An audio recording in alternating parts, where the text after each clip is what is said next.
out here with Stilo Magolide on his journey to go Golide. You know what I mean? Feel me? He's got the album. He's got the full album here on CD. I mean, this is dope because it just links to my conversation that I just had with Liz. I'm telling them they're literally doing this touring thing. They need to literally like make it a business because it's the second time they're doing it. And I'm saying, but like, yo, they're going to all these places where people buy CDs. So now we need to start having a printing business. So one of us needs to start printing CDs and they need to be the go-to guy. So all of a sudden when these tours are going, there's one guy that does the tour, there's one guy that does the digital, there's one guy that does like the printing of the CDs. And we like just keep the money inside. You know what I mean? That's what I was thinking when I was printing these CDs. I was literally like I'm communicating with all these white people who are like giving me back and forth and saying that my black designs don't fit like the whatever measurements or whatever, and I'm like, but if it was a black dude, we'd probably like make it work. You feel me? But yeah, we definitely need to internalize the whole thing. You know what I mean? We've only just gotten to a point of comfort within the independence realm. You know, where cats are really earning big numbers off the independence realm and running their own company. So I think it's about time that we go public. I'm saying, look, let's just say, okay, let's say our big concert is Family Tree, because Casper's doing the big concert. Yeah, he's doing the big concert. You know, I know you really started the tour movement actually, you know, but I'm just saying Les has been doing it, he's consistent with it, and we know that he's like the events guy in any case, right? Yeah. I mean, you out here, you producing this, you know, where do we start producing it? You know, literally then you look at the digital spreading on shit, we doing that shit.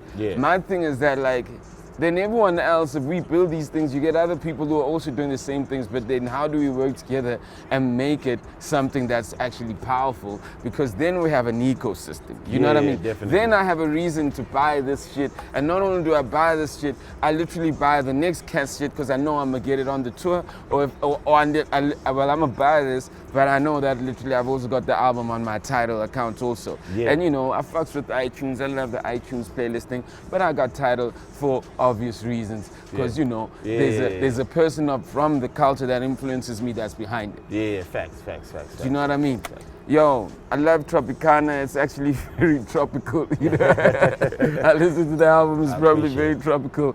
I mean, this journey to finally get here, man, I mean, a lot of people aren't patient to get to this point, you know what I mean? Definitely. Why has it taken you so long, and why did you feel that you have to take so much time to make this happen?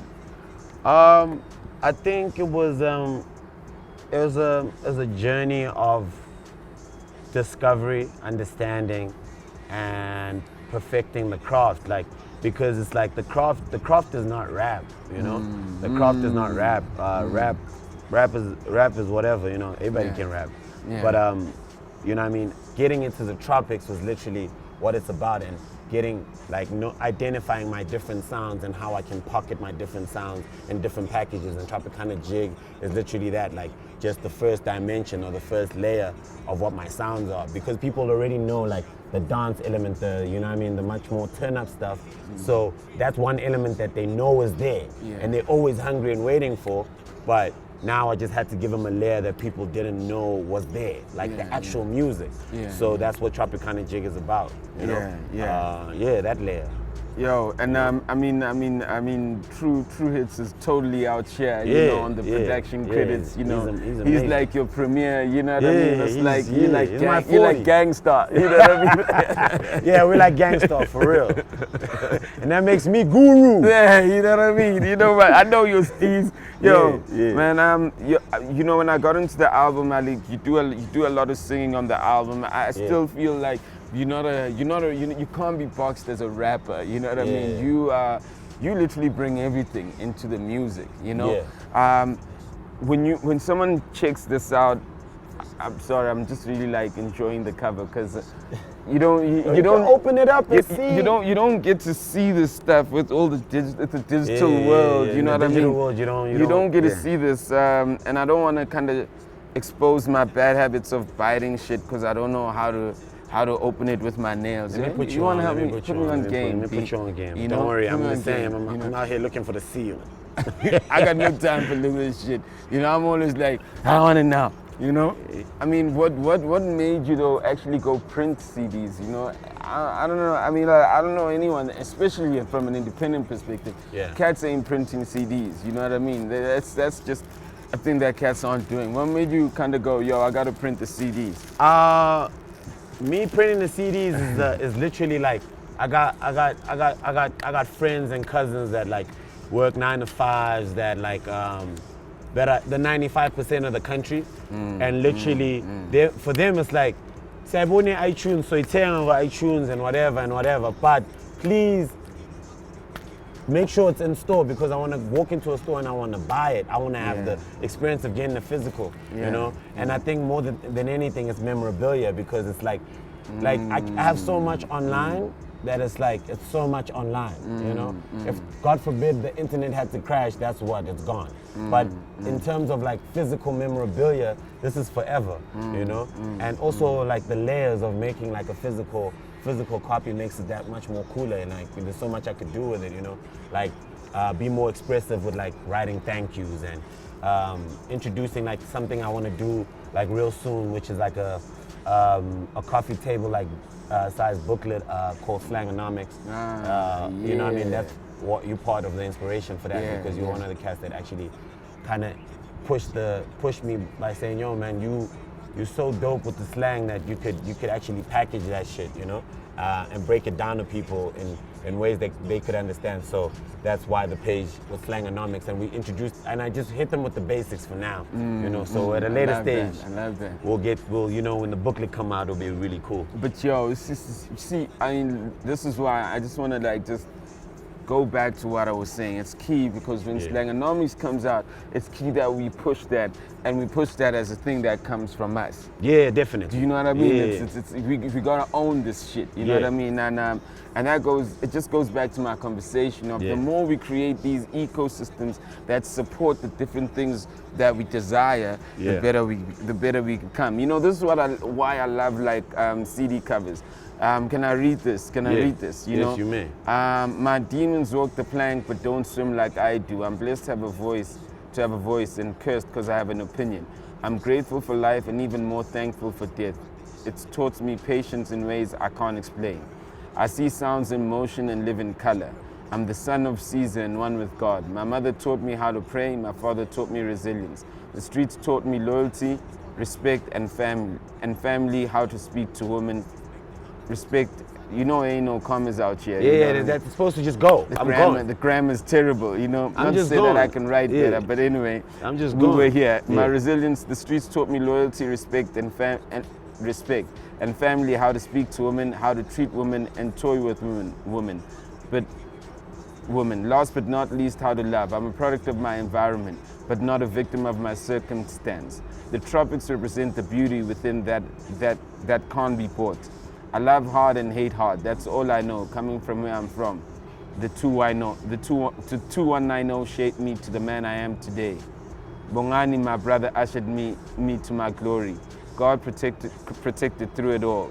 My heart of gold let them know it was real. Broken hearts and fallen soldiers, like stormy days and windy nights. Life is what you make it, and our choices define our ideas about it. Step into my mind with caution, understand this therapy for you and I am grateful you took a swim. The tropics will never die. Man, you know, when I read this and I think about you and I think about your life and I think about from the distance I've been watching your life, you know, I go, you know, this guy was the Lucky Star Billboard guy. When I was a rap star, this guy was like that guy, you know. You just made yourself a rapper. I always say this it's like it's amazing. You just made yourself a rapper. You've got like more endorsement than other people who claim they rap harder. You know what I mean? And this talks about patience. It talks about just tell me a bit about Bongani. You know, you talk about Bongani here. Bongani is my brother, is my older brother. And without Bongani, I think it's literally like, there was this thing, like we used to go to this like wine tasting kind of thing, but as a joke, as a practical joke. And one of the things that I remember distinctly being said at those like events or whatever is that taste this, and after you taste this, have a piece of bread or suck on your skin to neutralize your senses before you move on to the next palate, next wine or whatever. So basically, what Bongani taught me in life is that, like, I could do whatever, go wherever, like, go as wild as I want to be whoever I want to be, but at the end of the day, don't forget to touch base and touch home. You know what I mean? And he's been my neutral sense, literally my earth to all the electricity that I'm putting out in the world. So yeah, man, like without him, I definitely don't think I would have gone as far as I've gone. I definitely would have gone far, but maybe in a different lane or doing something else. But he literally just, you know what I mean, he kept inspiring me in my subconscious mind in ways that I only understand the older I get, you know. So yeah. I mean, and obviously you have mentioned that your folks passed when you were young, right? Yeah. So I'm assuming Bongani almost became like both your mom and your pops at the same, even though he couldn't replace them, but I guess he kind of filled that gap for you, I'm assuming. Yeah, like Bongani, it was like, more than anything, it's like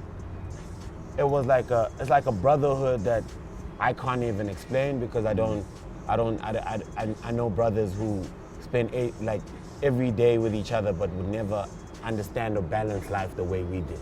You know, Bongani, I've always been a hustler my whole life, you know, but Bongani has always had a drive for business and how to, you know what I mean, build a business. Let's do this. Business. His mind has always been business. Like Bongani and my older siblings, man, like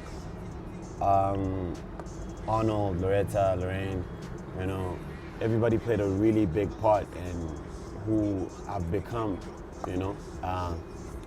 But Bongani on a much more closer level, because we spend so much time together, you know. It was either I'm hanging out with Bongani in the streets, at school, or working, you know. And it was just that was kind of just my balance, you know. Even though sometimes we'd like go like days on end maybe without seeing each other because we keep missing each other. Either I'm coming in, he's going out, or whatever the case might be. But he definitely, without him, a lot of this wouldn't be happening. I said he's got business bag. Yeah, he definitely, he taught me how to be my own business, my own man, you know. Without him, I definitely wouldn't have started, like, I wouldn't have opened up TGH Serranos as a company. I wouldn't have started Water as a clothing brand. I wouldn't have dropped my album, you know what I mean, on my own capacity. So without, he definitely took it there for me. He got me on the level to understand that, you know. And I'm constantly still learning from him, you know what I mean? I'm still learning from him every day. After this, I'm gonna call him. That's dope. You know, I genuinely, you know, it's almost like, you know, I've just been as much as you guys are doing this, and I don't feel like I've done it before. I'm also working a new path in my life. I'm learning new things, you know, and you know, I sit around a lot of kind of companies, brands, you know, and you know, some things just don't sit right with me, you know, especially when I come back and I go, yo, Stilo, I heard this, I heard that, I heard this, there's this opportunity, and then someone goes, well, this is what Stilo does, you know, And, you know, we talked about this the other day, and it was this headline that came out on the paper about you, you know, and I really want to dwell on it, but like it's because, you know, I know you, and you know, you chilled, you know what I mean? I see the paper, and it's nothing that's like you. You know, and it so happened, I mean, remember it was the time there was a brand that I was trying to connect you with to do some work with, and they called me from they called me from another country. And they said, yo, but this is what happened with Stilo, you know? And when I told you this, and then you're like, hey, but Slick, you know, it just hurt me because I was like, Yo, if that stuff is not real and it was published, do they even know the impact? Do they even know what it just did at that point in time? I don't think anybody that was involved in putting the story out understands the implications of it. But I think ultimately the whole thing was to like just buckle my whole movement and, you know what I mean, just cripple it all, you know? Just get me on my knees, you know? But ultimately I think for the longest time in my life, like I've been through so many different obstacles. And when this happened, I was like, those that know me know the truth, you know what I mean? Like, because it had me checking myself, like it had me calling my exes, it had me calling everybody. I wish my mom was there so I could call my mom and say, yo, man, you know what I mean? Like, have I ever like given you any type of energy that I would do that to anybody, you know? It literally had me checking myself and kind of prioritizing the people I keep around me, you know? But it's like, it's literally one of those things where I look at it and say, I definitely was not a saint in the situation for it to get to where it got, but I definitely wasn't the villain that I was put out to be, you know? And it is what it is. I charge it to the game, and at the end of the day, I can't go through this game without being touched or shaken, because people are gonna try to test you, you know what I mean? Because I've done so much in my own capacity in this game that a lot of people hate it because they don't know why. They don't understand why. Yeah. Why you? Yeah. You know what I'm saying? Yeah. So it really messes with how they understand me or how they perceive me. Yeah. You know? It really irks people if your own man, if you walk into a space and your own man and you don't need the assurance for anything. Yeah. You know? Yeah. When you dap them because you want to dap them. Yeah. You're not dapping them because you need anything from them or want anything from them. Yeah. So that irks people because some people's egos are fed by that, and that's why that you need, and that's why for me, like Tropicana Jiiig is like, I always say to people, yo, I'm the jiggiest to ever do it in this game, like in my own capacity. You know, I'm not jiggy because, I hang around an entourage of losers, so I shine out of these losers. No, I'm jiggy because I'm jiggy. That's just who I am. And in the sense of, because like the socials have been going wild. Like they've been like, no, you can't say you're the jiggiest because there's a Lord of the Jiig, which is Zinga, and I'm like, yo, Zinga's my boy. You feel me? It took me and him to be friends so I could actually help him understand who he is in his personal capacity. You feel me? If you as a man are so comfortable in yourself to help somebody else get out of the rut they're in, then you're a much stronger man than you thought you were. And that's what it is for me. You feel me? Yeah.